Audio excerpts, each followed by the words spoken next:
नाज़िन नेम तरमीमन बाद अरबे रुपयनि जी corruption case की कार्रवाई कहिड़े फॉर्म ते हलंदी तय न थी सघियो आहे। नेब एहतसाब अदालत जी मुख़्तलिफ़ फ़ैसिलनि खे सिंध हाई कोर्ट में चैलेंज करे छॾियो।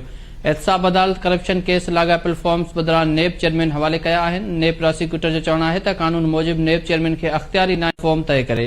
तफ़सील मालूम कंदासीं। आज़म ज़ोरानी असांखे जॉइन कयो आहे। आज़म, कहिड़ा अपडेट्स आहिनि अॻु कजो?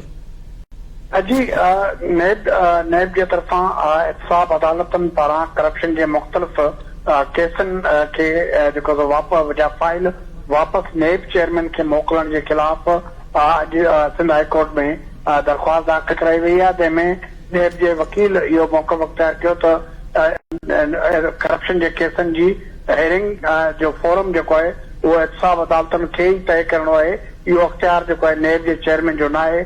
कानून मुताबिक़ एहतसाब अदालतूं ई फ़ैसिलो कंदियूं त इहे केस एहतसाब अदालतनि में ॿुधण जोगा आहिनि या न आहिनि।